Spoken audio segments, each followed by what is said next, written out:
A biting wind slashed through the evening streets, the kind that made people walk faster, tuck their hands deeper into their pockets, and pray they reached home soon.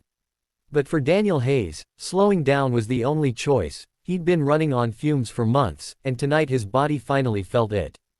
Ever since his wife passed away 2 years ago, every day had been a brutal balancing act between fatherhood, 2 part-time jobs, and the constant worry of whether he'd make rent.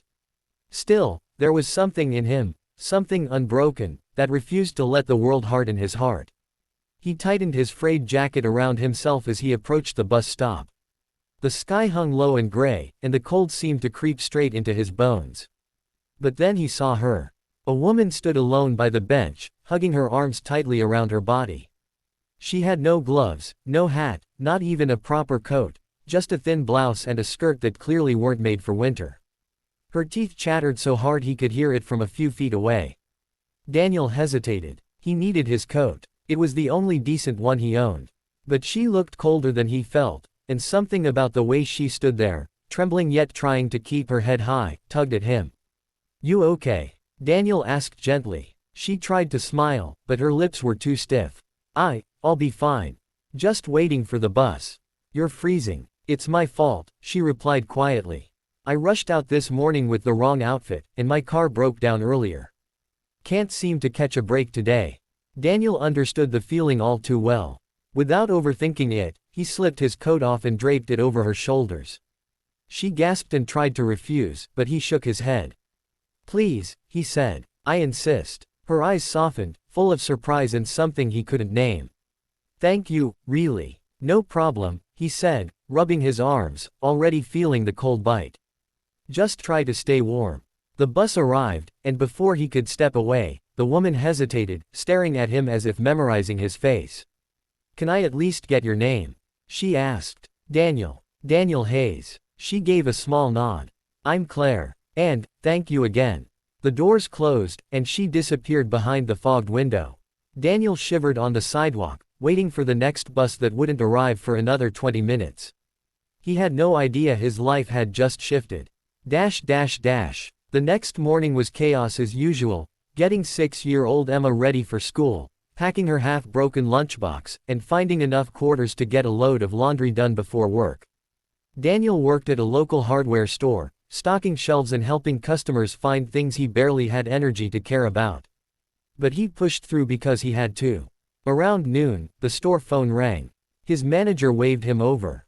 "Dan, someone's asking for you." Confused, he took the call. "Hello, Mr. Hayes," a woman's voice said. "This is Linda Carter from Meridian Innovations. Our CEO, Claire Donovan, would like to meet with you personally. She asked that I schedule it as soon as possible." Daniel blinked. I don't understand. What is this about?" "She'll explain everything," Linda replied with a warm tone. "Could you come to our downtown office today at 5?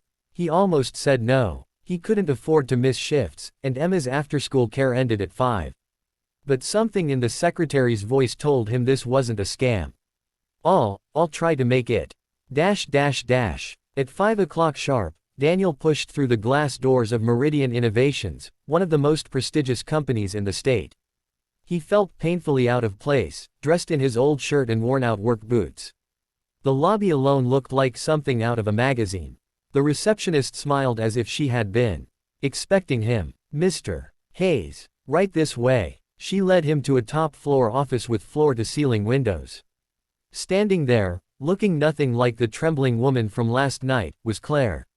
Her hair was neatly tied back, her suit crisp, her posture confident. But when she saw him, her expression softened. "You came," she said gently. Daniel nodded, almost embarrassed. "I wasn't sure what this was about." "Please, sit." He did, hands clasped tightly as she stepped closer. "I didn't tell you who I was last night," Claire began. "But what you did, it mattered. You saw someone struggling and helped without expecting anything in return. That kind of kindness is rare, beautifully rare." He shrugged, uncomfortable with praise. "Anyone would have done it." "No," she said firmly. "Most people wouldn't." She stepped around her desk and placed something in front of him, a document folder. "I run a foundation within this company. It's aimed at helping hardworking single parents rebuild their lives. After last night, I looked you up, not to pry, but to understand the man who gave away the only coat he had on a freezing night. Daniel swallowed hard. I know about your daughter. About your wife. About the 2 jobs. Daniel, you deserve help. Real help. He felt heat rise behind his eyes. He wasn't used to being seen, really seen. Inside the folder was a job offer. A full-time position. Higher pay than he'd ever earned. Health insurance. Stability. A future. I don't know what to say, Daniel whispered, voice cracking. Say yes, Claire said with a smile. Let us help you the way you helped me. Tears slipped down his cheeks before he could stop them. He hadn't cried in front of anyone in years. But this felt like hope for the first time since losing his wife.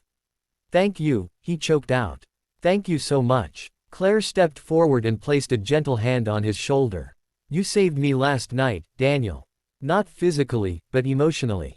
I had been drowning in the pressure, in decisions, in loneliness. Your kindness reminded me of the good still left in the world. He shook his head. I didn't save you. You did, she insisted softly. More than you know. The following weeks felt like stepping into a new life. Daniel's first day at Meridian was overwhelming. The sleek offices, the buzzing energy, the responsibility, but he embraced it. Claire personally introduced him to the team, emphasizing how proud she was to have him on board.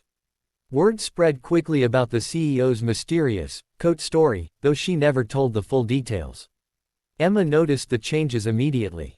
Her dad smiled more. He came home earlier. He wasn't as tired or worried.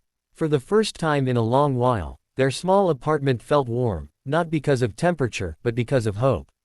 One snowy evening, Claire invited Daniel and Emma to the company's holiday charity event.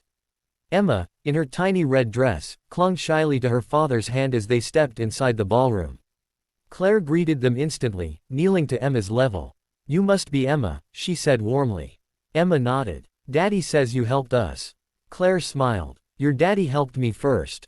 Throughout the evening, Daniel found himself watching Claire, not the CEO, not the woman in crisp suits, but the person who understood struggle, who valued kindness, who believed in giving people a chance. She wasn't distant or untouchable. She laughed, she listened, she mingled with employees as if they were equals. At one point, she pulled Daniel aside. How are you settling in? She asked. Honestly, he said. Better than I expected. You deserve every bit of it. He paused, studying her. Why me? Claire looked out at the falling snow visible through the large windows. Because, someday, she said quietly, I want this world to be shaped by people like you. People who give even when they have nothing. People who remind us what humanity looks like. The words hit him deep. As the months passed, Daniel grew into his role, eventually earning a supervisory position. Claire and Emma formed a sweet bond, sharing little inside jokes and talking about books. And slowly, unexpectedly, Daniel and Claire grew closer, too. Not rushed, not forced, just 2 people rediscovering life. One spring afternoon, Daniel found himself at the same bus stop where it had all begun. He had just picked up Emma from a friend's house and wanted to show her something. This, he said, pointing, is where I met Claire.